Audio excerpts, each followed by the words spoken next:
Greetings. Now, regarding this Data University series that I started a few weeks ago, it is important to recognize that each video by itself is just a description of a graph, but the series is meant to be watched as a playlist which is in a shuffle mode or a randomized order, so you don't know which video is going to come next. In watching this playlist, you might see a video for a chart that you've already seen before, but nonetheless, that is the proper technique to benefit from the Data University series because the totality of it is much more than the sum of its parts. If you watch this as a randomized list, particularly when it's 50 or 100 videos, right now it's still in the process of getting to that point, your intelligence will rise very quickly.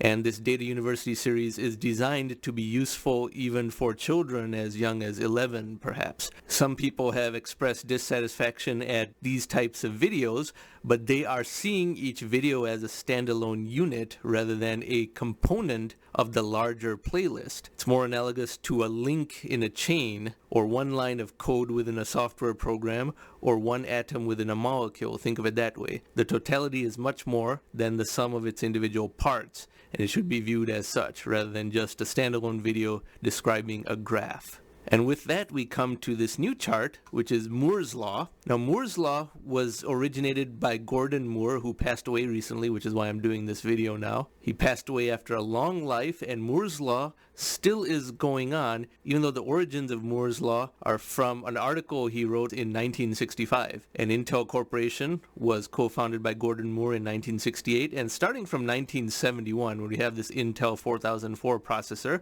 you see the progression of processors over the decades. Now, to view this chart, this is the time going forward as we move rightwards, calendar years 1970 all the way up to 2020, and this vertical axis is the transistor count of each chip, and this is a logarithmic axis, meaning that orders of magnitude are at similar distance from each other. 1,000, 10,000, 100,000, 1 million. Each of these orders of magnitude, 10 times more, are equidistant, and that's what it has to be in order to depict the exponential nature of Moore's Law accurately. The Intel 4004 apparently had only 2,000 transistors in 1971, but that was the state-of-the-art integrated circuit of its time. And Moore's Law, which states that the number of transistors in an integrated circuit of a certain price doubles every 2 years, that has continued because the trend line inherent to this chart is still pretty stable, and it isn't flattening out too much even now. It's flattening out a little bit because we are now at huge transistor counts and therefore very small manufacturing process sizes,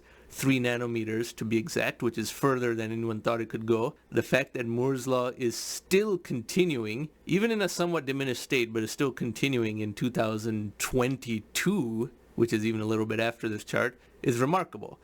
So think of all the important processors that have occurred over this time. Maybe you don't know the names of all these processors, but you have owned personal computers that had each of these.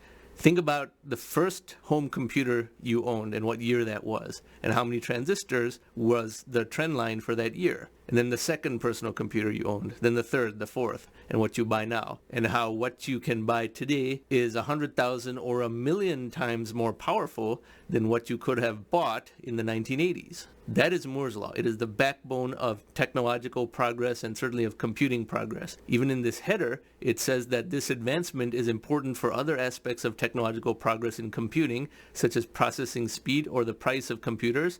And I'll add my own dimension to that, which is equally important: energy consumption per calculation.